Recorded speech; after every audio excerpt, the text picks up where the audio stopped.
Meus amigos, o tema que trataremos a partir desse momento diz respeito ao desastre econômico do Brasil com o governo Bolsonaro. O que nós pretendemos fazer é exatamente analisar o desastroso desempenho econômico do governo Bolsonaro desde que assumiu a presidência da República. O governo Bolsonaro se caracteriza por apresentar a mais desastrosa gestão da economia da história recente do Brasil, pelo fato de o país não crescer economicamente e apresentar aumento do desemprego, da dívida pública, do dólar, da inflação, dos juros e da miséria, tudo isso junto, os quais contribuem para os investimentos externos caírem e as empresas brasileiras manterem os ganhos com a moeda americana fora do país.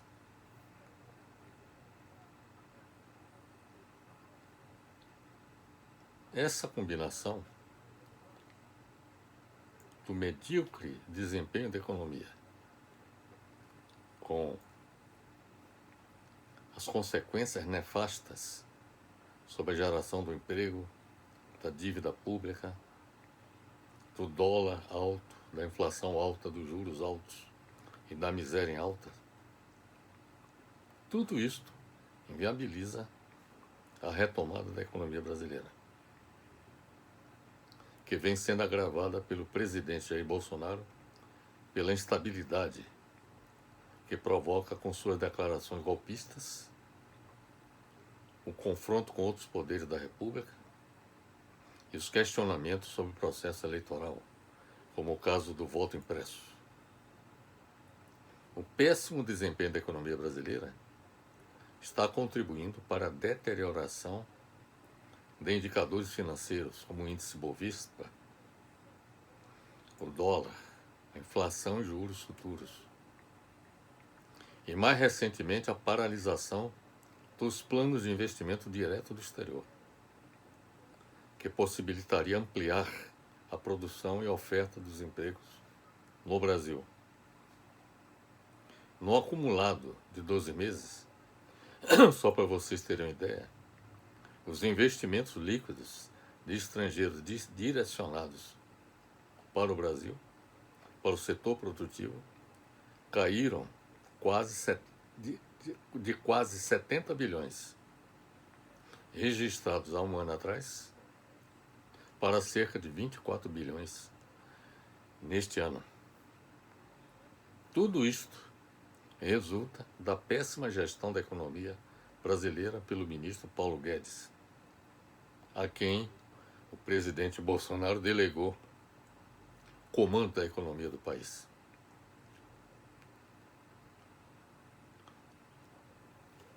Temos aqui um gráfico que deixa bastante claro a deterioração da economia brasileira. É evidente que a economia brasileira não vem vindo bem há muito tempo. Eu diria desde 1990, passado, vamos dizer o seguinte, a década de 80, que já foi uma década perdida, a partir da qual, a partir de 1990, o governo brasileiro tomou a decisão de abdicar, de gerir a economia, transferindo-a para o mercado, com base no modelo neoliberal, foi adotado a partir da década de 90, iniciado pelo presidente Collor e mantido pelos presidentes Fernando Henrique, Itamar Franco, Lula, Dilma Rousseff, Michel Temer, e que foi agravado pelo presidente Bolsonaro. Eu tenho aqui um gráfico que mostra claramente que essa opção adotada pelo governo brasileiro de abdicar da gestão da economia, como sempre fez ao longo da história, transferindo-a para o mercado, foi danosa para o país.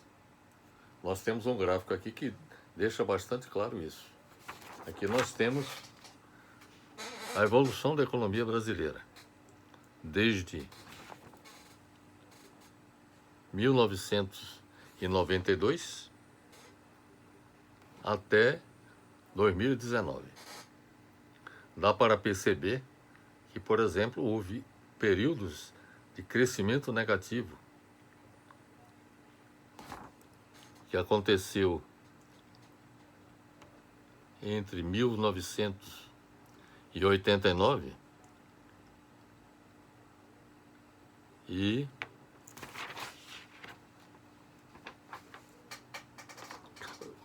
desculpe, que aconteceu entre 1999, ou melhor, aqui a primeira baixa que aconteceu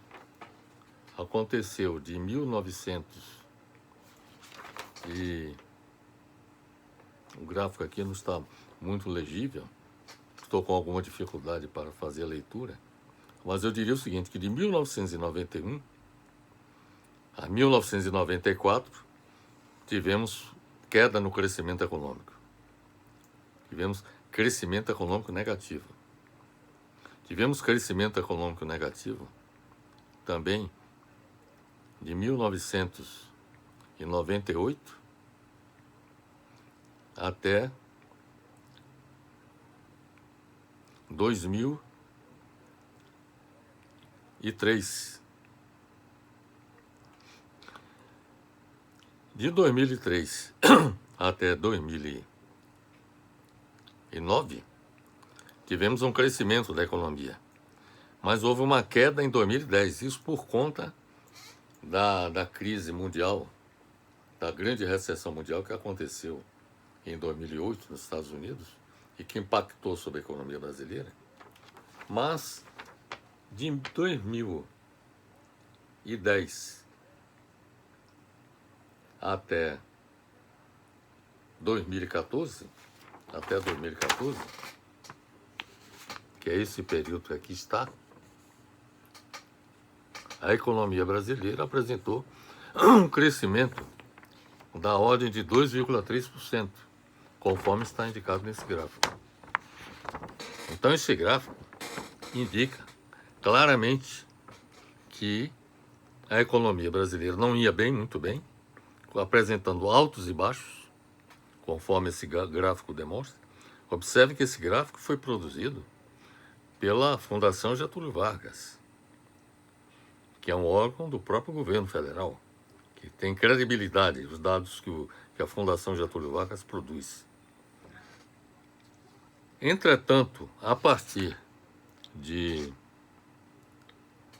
2015, já no governo Dilma, começou a haver o declínio da economia brasileira, que foi agravado também pelo governo Michel Temer e também agravado pelo governo Bolsonaro. Então, isso aqui é um indicador do fracasso, não só do governo Bolsonaro, mas do modelo neoliberal que foi adotado pelo país de 1990 para cá.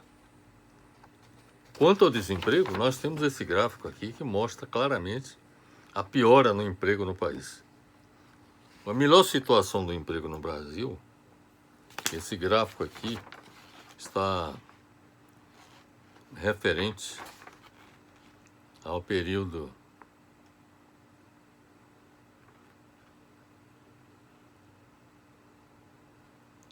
que vai, por exemplo, até 1996.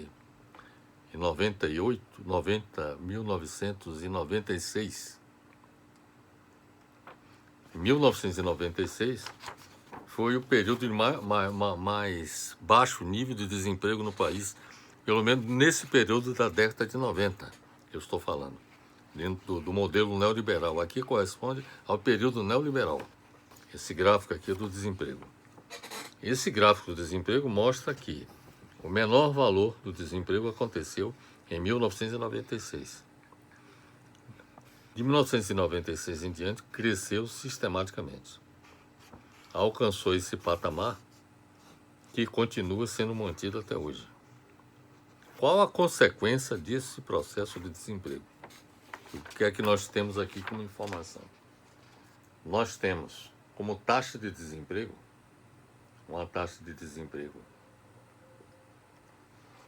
que está colocada aqui, total da ordem de 22% na taxa de desemprego.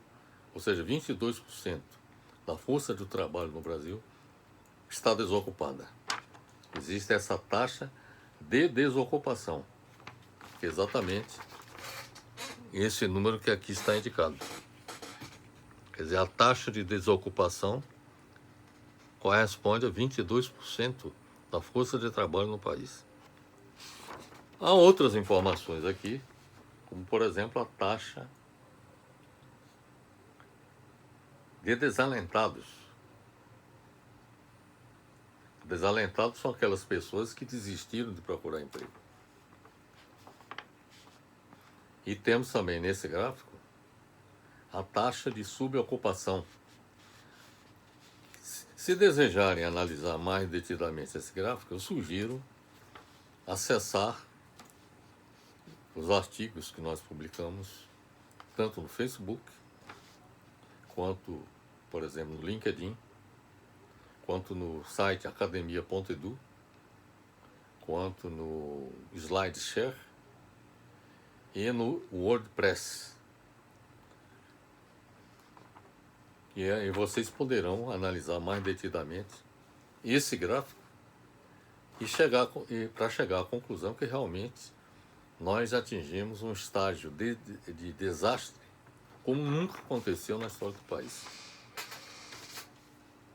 A deterioração da economia brasileira é tão grande que até mesmo empresas exportadoras nacionais que multiplicaram suas receitas com o dólar em alta.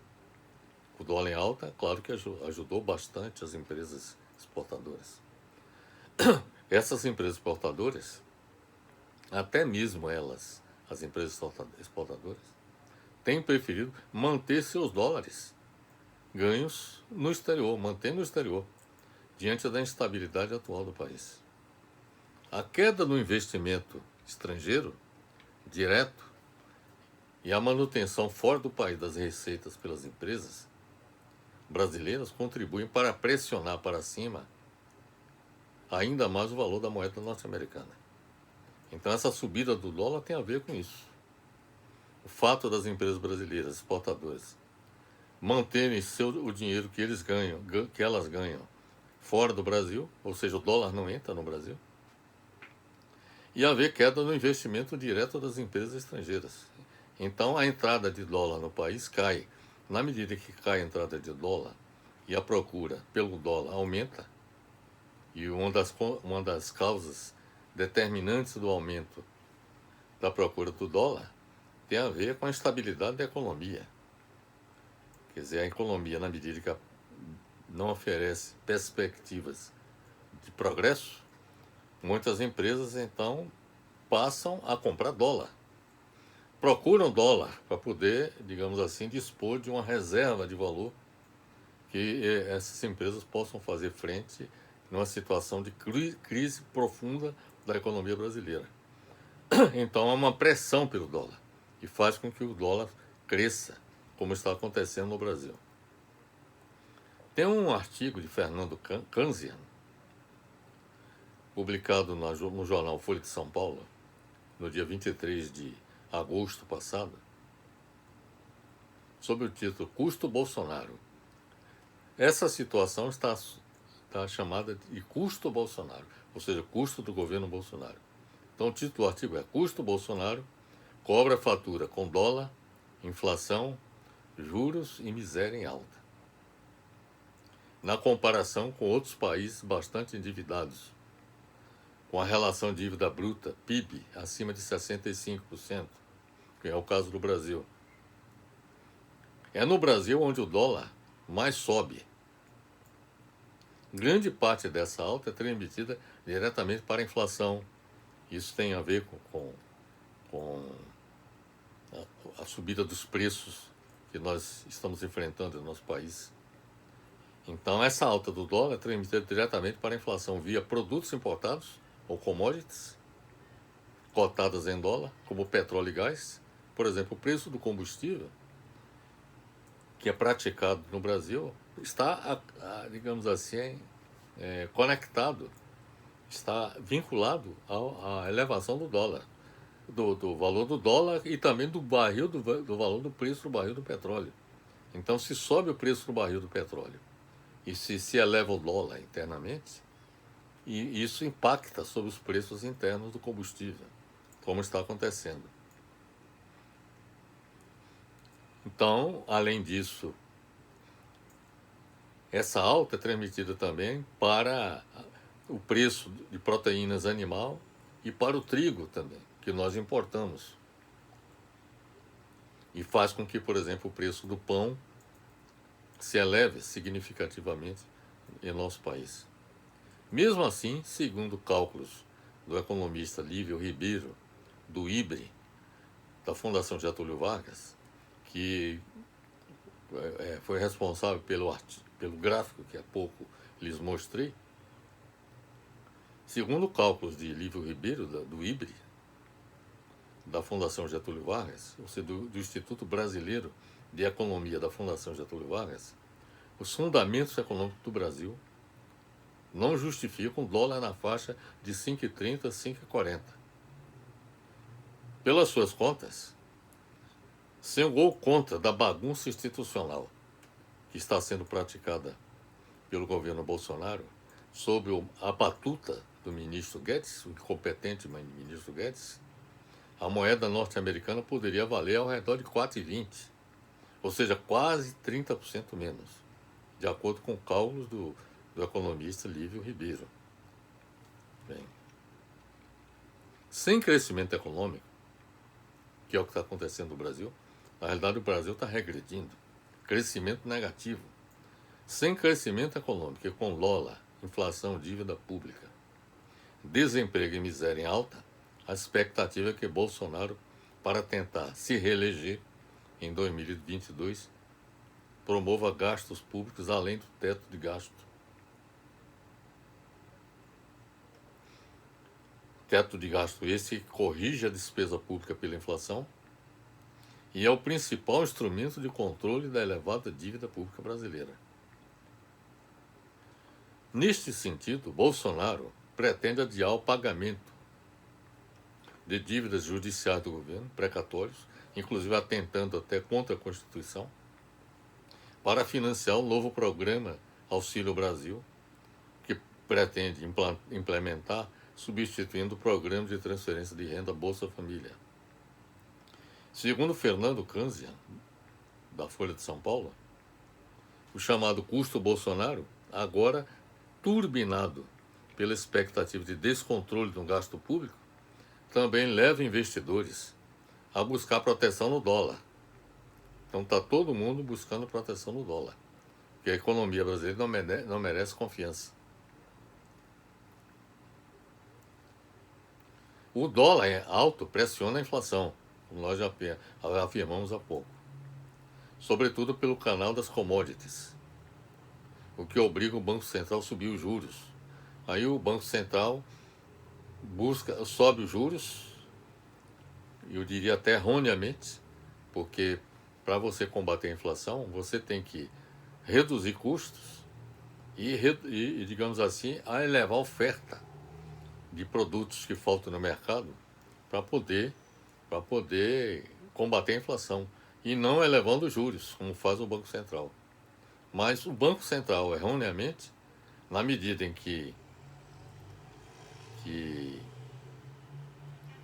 para atrair os investidores, já que os investidores estão fugindo do país, o que é que acontece? O Banco Central eleva os juros, tornando a dívida pública ainda maior. O comportamento errático de Bolsonaro vem produzindo estragos de ponta a ponta, expondo um governo que se revelou muito despreparado no geral. Quer dizer, não é só na economia, é na saúde pública, é no meio ambiente, é na educação, na saúde, em tudo praticamente. Não há nenhum setor da economia do país, ou não há nenhum setor do governo que mereça elogios pelo seu desempenho. Enquanto a economia se deteriora,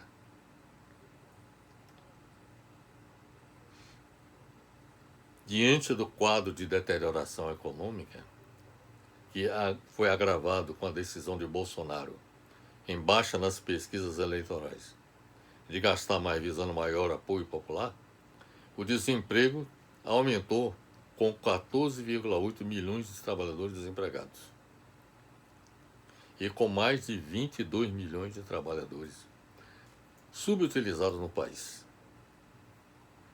E aumentou também o número de pessoas na extrema pobreza, com renda abaixo de R$ 261, que eram de 5%, que estava representado por 5% da população brasileira, ou seja, 10,5 milhões de habitantes, para 13%, ou seja, 27,4 milhões. Ou seja, a pobreza no Brasil aumentou no governo Bolsonaro de 10,5 milhões para 27,4 milhões. É isso que aconteceu. Isso de acordo com a Fundação Getúlio Vargas, FGV Social. Não só a pobreza extrema aumentou, quase 32 milhões de pessoas deixaram a classe C, com renda domiciliar entre R$ 1.926 e R$ 8.303, desde agosto de 2020. A classe E, até R$ 1.205, foi a que mais inchou, aumentou, com 24,4 milhões de pessoas. Ou seja, pessoas que só ganham até R$ 1.205. Você imagina a dificuldade de pessoas que ganham, por exemplo, o caso das pessoas que ganham abaixo de R$ 261, ou que ganham abaixo de R$ 1.205. Já a classe D, que ganha entre R$ 1.205 e R$ 1.926, foi acrescida de 8,9 milhões de pessoas, ou seja, aumentou o número de pessoas que estão nessa faixa de renda, a chamada classe D, entre 1.205 e 1.926. Isso de acordo com a Fundação Getúlio Vargas. As tarifas de energia elétrica e o preço do barril de petróleo devem crescer a partir de agosto, em prejuízo da renda das classes menos favorecidas. As tarifas de energia elétrica estão crescendo e vão crescer ainda mais por conta da incompetência do Ministério de Minas e Energia, que não preparou o país suficientemente para fazer frente à estiagem que as hidrelétricas estão sofrendo. E já era previsível que fosse acontecer esse problema de estiagem, de acordo com os dados estatísticos. Então, quem planeja tem que trabalhar com os dados estatísticos. E a tendência seria exatamente de que acontecesse estiagem nesse período, que iria comprometer os reservatórios das hidrelétricas. Então, por conta da queda no nível da água nos reservatórios das hidrelétricas, o governo brasileiro já está fazendo mão do uso das termoelétricas, que utilizam combustíveis fósseis derivados de petróleo para acionar essas usinas. E com isso eleva o preço da energia elétrica. E isso graças à incompetência do Ministério de Minas e Energia. Outra demonstração de incompetência está relacionada com a política, não só incompetência, com a política de preços dos combustíveis derivados de petróleo.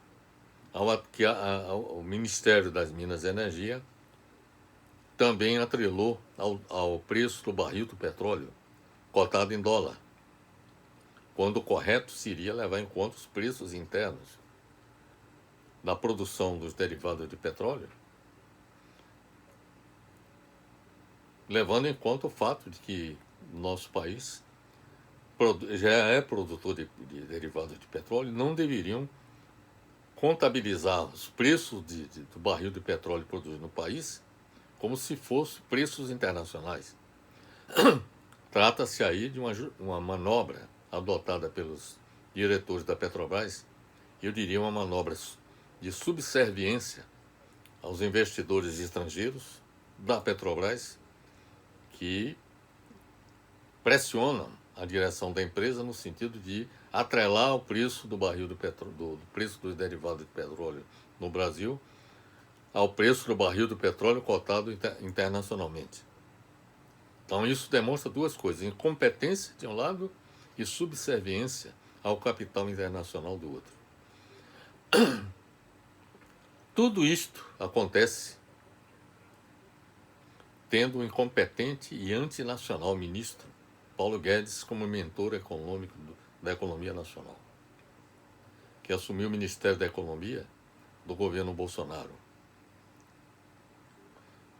Paulo Guedes tem sido incompetente, porque não fez absolutamente nada para reativar a economia brasileira em estagnação desde 2015. Nós mostramos no gráfico que a economia brasileira se encontra estagnada desde 2015. Exatamente a partir desse período aqui. Começou a estagnação em 2015. Então nós estamos em 2021. Então são 6 anos de estagnação. Nada, já era tempo, por exemplo, Paulo Guedes, ao assumir o governo Bolsonaro, de adotar medidas para fazer com que a economia retomasse o crescimento econômico. Pelo menos o pífio crescimento econômico que se registrou durante essa era neoliberal de 1990 para cá. Mas ele não fez absolutamente nada desde que assumiu o Ministério da Economia. Desde que assumiu o Ministério da Economia, Paulo Guedes elaborou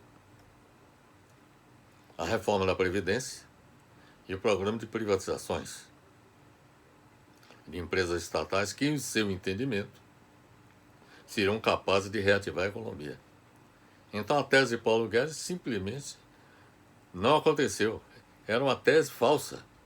A economia brasileira continua estagnada, com taxas de crescimento econômico negativas, conforme nós mostramos no gráfico. Aí alguém poderia perguntar, e essa pergunta já me foi feita em várias oportunidades em que eu tive que realizar conferências, palestras em vários locais em nosso país. Alguém perguntaria o que fazer para reativar a economia? E a minha resposta é a seguinte: para reativar a economia, deveriam ser adotadas, na quadra atual do país, 2 estratégias.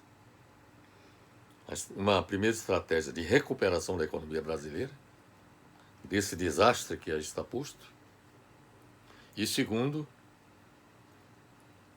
incentivar o investimento privado. Criar duas condições: recuperar a economia, incentivar o investimento privado, haja vista que só o investimento público não seria suficiente para que a economia seja reativada. A estratégia de recuperação da economia brasileira, que seria a primeira estratégia que eu sugiro, exige a implementação das seguintes medidas. Primeiro, a reativação de obras públicas que estão paradas. Existem milhares de obras públicas que estão paradas em todo o país. E a construção de uma grande quantidade de novas obras públicas, que são absolutamente necessárias, com destaque para a infraestrutura econômica, de energia, transporte, comunicações, e a infraestrutura social, educação, saúde, habitação e saneamento básico. Tudo isto demandaria cerca de 2 trilhões de reais, conforme cálculos realizados por várias instituições ligadas ao setor de infraestrutura do país. Obras essas que estão à espera de que o governo tome a iniciativa de implementá-la. A segunda medida dentro dessa estratégia de recuperação seria a redução dos encargos com o pagamento de juros e amortização da dívida pública, que eu sugiro seja renegociada com os credores da dívida pública, para o governo dispor de recursos para investimento na infraestrutura econômica e social.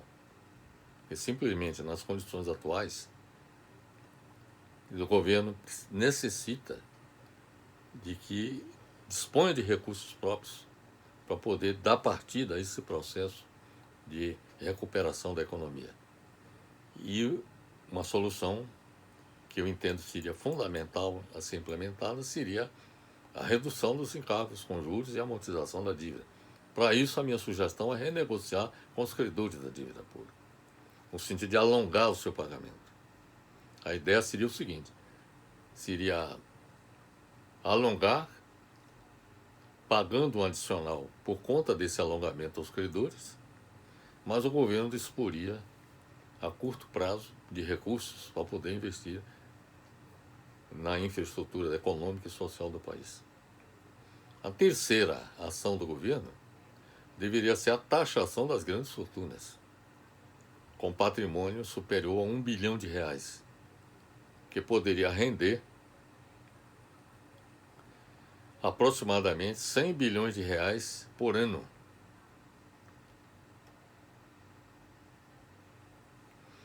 A quarta ação seria o aumento do imposto sobre os bancos,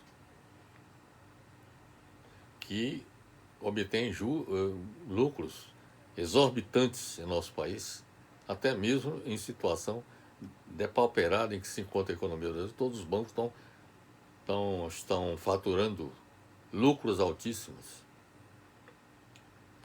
Quinta medida seria a diminuição dos gastos do governo, com a redução drástica do número de ministérios e de órgãos públicos desnecessários.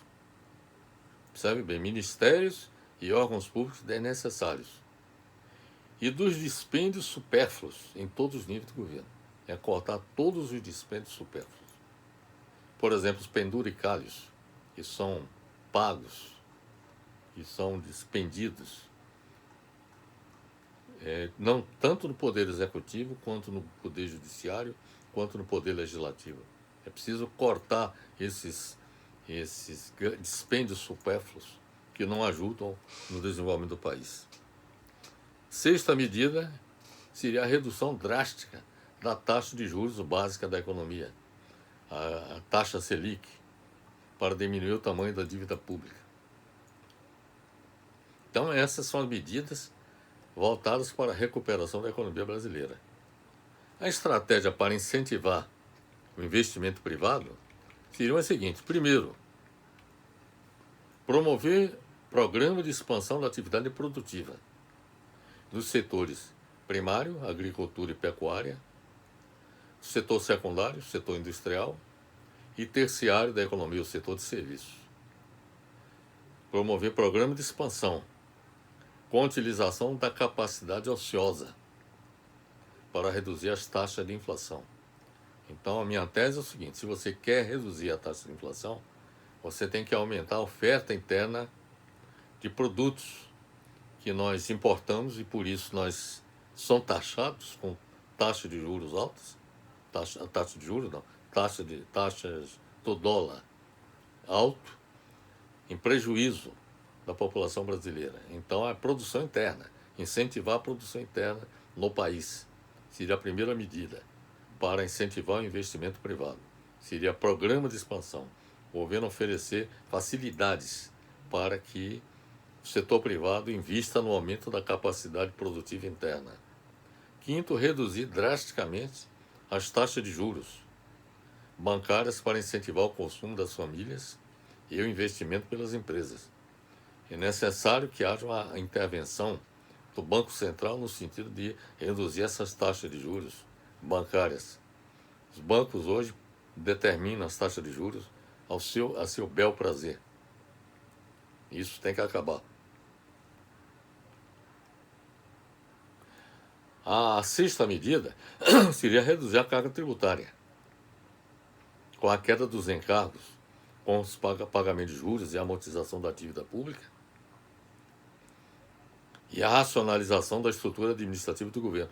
Aí, no caso, nós estamos contribuindo para reduzir a dívida pública, reduzindo os encargos com pagamento da dívida, de um lado, por parte do governo federal, e de outro lado, racionalizando a estrutura administrativa do governo, ou seja, reduzindo os custos. Sétima medida, reduzir o custo da energia e transportes com a melhoria da infraestrutura econômica. Então é preciso investir na infraestrutura econômica de forma racional, no sentido de reduzir os custos da energia e do sistema de transportes. E implantar o câmbio fixo, em substituição ao câmbio flutuante, para incentivar as exportações. Então, ao invés do câmbio flutuar em função da bolsa de moedas que existe em nosso país, ou seja, da lei da oferta e da procura das moedas, como ocorre atualmente, é o governo fixar a taxa de câmbio, a fim de que, com base na taxa de câmbio, haja um direcionamento tanto das exportações quanto das importações do país. Na medida que não há uma taxa de câmbio fixo, as exportações e as importações, elas operam livremente. Quer dizer, quem vai determinar o preço dos produtos exportados ou importados é exatamente a bolsa de moedas, a flutuação dessas bolsas. E aí o governo perde totalmente o controle da situação, no sentido de manter o equilíbrio macroeconômico do país. Adicionalmente, o governo brasileiro deveria adotar medidas para reduzir a vulnerabilidade externa do Brasil, com controle de capitais que seria realizado com a tributação sobre a entrada de capital estrangeiro, exigindo que determinada porcentagem do investimento estrangeiro fique retida em reserva por determinado número de dias junto ao Banco Central. Isso hoje não existe. Seria importante que isso acontecesse, até para desincentivar a fuga de capitais. Quer dizer, na medida que há uma retenção dessa moeda, por parte dela, no país, dentro do país, isso contribuiria para que o dinheiro que vem para o país, ele fique retido aqui no país por um espaço de tempo maior. A reativação de obras públicas paradas e a construção de uma grande quantidade de novas obras públicas, com destaque para a infraestrutura econômica e social, para elevar os níveis de emprego e de renda da população, deve se constituir na primeira e principal estratégia a ser adotada pelo governo para retirar o Brasil da estagnação econômica. Esta seria a primeira e principal estratégia. Seria investir na infraestrutura econômica e social, seja com recursos públicos, seja com o setor de recursos privados. Esta estratégia de desenvolvimento é inspirada naquela que foi implementada em 1933 pelo governo do presidente Franklin Delano Roosevelt, após a Grande Depressão de 1929 da economia mundial, que recebeu o nome de New Deal, Novo Acordo. Para vencer a estagnação econômica, é preciso que o governo federal aloque 2 trilhões de reais necessários para investir em infraestrutura econômica e social do Brasil. Então, são esses recursos que precisariam ser ativados.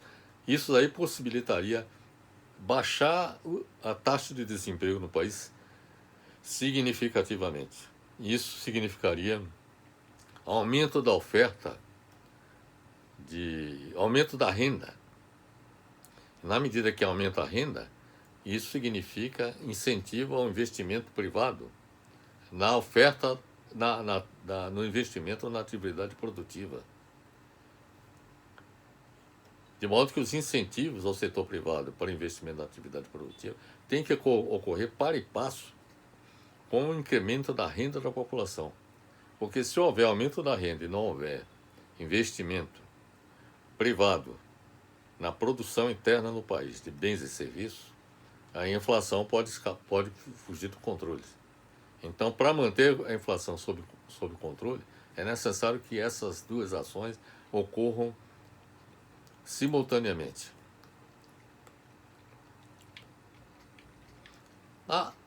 O que se depreende do que acabamos de falar é que, além de incompetente na condução da economia brasileira, Paulo Guedes colaborou com o governo Bolsonaro, no sentido de tornar a nação brasileira mais ainda um país subalterno aos interesses dos Estados Unidos e do capital internacional.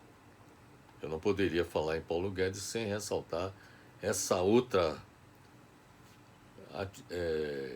outro sinal de péssimo desempenho do ministro Paulo Guedes. Este alinhamento subalterno aos interesses norte-americanos e do capital internacional é evidente e que se manifesta na desnacionalização da Embraer com sua venda à Boeing. Essa é a primeira demonstração. A segunda, ao fazer gigantesco leilão de petróleo na área do pré-sal, realizando a maior entrega de riquezas nacionais da história ao capital estrangeiro. Essa é uma outra demonstração da sua subserviência ao capital internacional. Terceiro, no enfraquecimento da Petrobras, visando sua privatização futura. E isto fica bastante claro quando ele praticamente esquartejou a Petrobras. Ao, por exemplo, vender a BR Distribuidora para o setor privado, ao vender o setor de transportes, também a Transpetro, ao adotar medidas como, por exemplo, a venda das refinarias. Então, simplesmente, a Petrobras está sendo esquartejada por iniciativa do ministro Paulo Guedes. Né? E isso com o propósito de quê? De desnacionalizar, ou seja, de privatizar a Petrobras e, consequentemente, desnacionalizá-la, porque não há nenhum investidor privado nacional com capacidade para adquirir a Petrobras. Mas, além disto, Paulo Guedes contribuiu para ampliar a abertura da economia brasileira à entrada voraz do capital estrangeiro, demonstrando o caráter entreguista do seu governo,